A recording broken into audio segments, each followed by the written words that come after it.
আমি হচ্ছে বাসায় আমার ২ বাচ্চাকে নিয়ে একা থাকি। তো বেশিরভাগ সময় দেখা যায় যে ২ বাচ্চা টেক কেয়ার করে ওদের হচ্ছে খাওয়া, ঘুম সবকিছু মিলিয়ে আমি বাসার সাংসারিক কাজকর্ম করে মাঝে, মাঝে খুব টায়ার্ড হয়ে যাই। আর যখন আমি আমার মাকে বলি যে, "মা আজকে আমি অনেক কাজ করছি, আজকে আমি খুব টায়ার্ড।" তো আমার মা তখন আমাকে বলে কি যে, "হ্যাঁ, সংসার জীবন এমনই। এতদিন তো আমার কাছে কোনো কাজ করিসনি বা আ কিছু না। তো এখন করতে হবে। ২ বাচ্চা কে টেক কেয়ার করবে? একা, একা আছো, কে করবে?" তো এরকম আ অনেক কথা আমাকে শোনায় দেয়। তো এই কথাগুলো শোনার পর আমি যে টায়ার্ড এই কথা বা আমি আজকে অনেক কাজ করছি, আমি আজকে কি কাজ করছি, আজকে আমার উপর কি ধরনের পেরেশানি গেছে, কি হইছে না হইছে আমি কখনোই আমার আম্মুকে শেয়ার করি না। কারণ আম্মু ওই যে এই কথাগুলো বলার পর আমি একদিন বলছিলাম আর বলার পর আমার আম্মু আমাকে কথা শোনায় দিছে। এরপর আমি আর কখনোই শেয়ার করি না। তো এরপরে একদিন হইল কি আমার হাসব্যান্ড এর সাথে একবার কথা কাটাকাটি হইছে আর ওকে আমি একটা কথা বলছিলাম যেটা ওর ভালো লাগে নাই। তো ও হচ্ছে খুব রাগ হয়ে আমার আম্মুর কাছে ফোন দিয়ে কথাটা বলছিল। তো আমার আম্মু এই কথাটা শোনার পর আমাকে ফোন দিয়ে বলল যে, "এটা করছোস, এটা হইছে। হাসব্যান্ড ওয়াইফ এর মধ্যে ঝগড়া হবে ঠিক আছে। ও যেটা পছন্দ করে না ওইটা করবি না। কেন ঝগড়া হবে? সংসার জীবনে ঝগড়া না করাই ভালো। হাসব্যান্ড ওয়াইফ এর সাথে ঝগড়া না করে মিলমিশ করে থাকা ভালো।"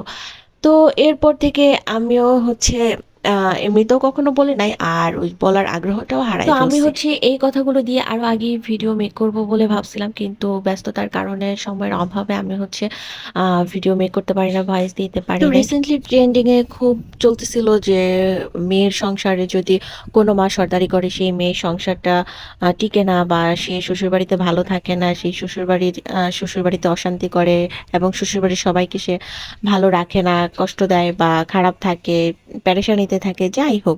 তো এই কথাগুলো যে ভাইয়া কোনো একটা ভাইয়াই হয়তোবা ছড়িয়েছে যেহেতু আ উনি হয়তোবা ভুক্তভোগী। তো ওই ভাইয়াকে বলব যে সবাই হচ্ছে মেয়ের শ্বশুরবাড়িতে এভাবে নাক গলায় না। সব মায়ের শিক্ষা আসলে এক না। সব ফ্যামিলির শিক্ষা আসলে একরকম হয় না। সবাই আসলে এক ধরনের চিন্তা ভাবনা করে না। তো যাই হোক আমি হচ্ছে আজকে আমার বারান্দা থেকে কিছু শাক কালেক্ট করে এখানে কিছু সবজি, আলু, তারপর হচ্ছে কাঁঠালের বিচি, মিষ্টি কুমড়ো সবকিছু একসাথে মিক্স করে যেহেতু খুবই অল্প শাক ছিল তো সবকিছু একসাথে মিক্স করে আমি হচ্ছে শুটকি রান্না করেছিলাম। আর একটু চাল কুমড়ো ছিল। চাল কুমড়ো দিয়ে ট্যাংরা মাছ দিয়ে রান্না করছিলাম। তো এই তো আমি হচ্ছে ঈদের পরে বাসায় আসছিলাম। আর সেজন্য আমার বাসার সবকিছু অনেক ময়লা হয়েছিল। তো আমি একে, একে আজকে সবকিছু ক্লিন করছিলাম। আর আমার কিছু ইনডোর প্ল্যান্ট ছিল। এই যে এগুলো হচ্ছে আমি পানি ক্লিন করে দিচ্ছিলাম। আর যে পটে ছিল তো সে পটগুলো আমি হচ্ছে ক্লিন করে দিচ্ছিলাম। আসলে ঈদ করার জন্য দেশে গিয়েছিলাম। অনেকদিন বাসা ফাঁকা ছিল।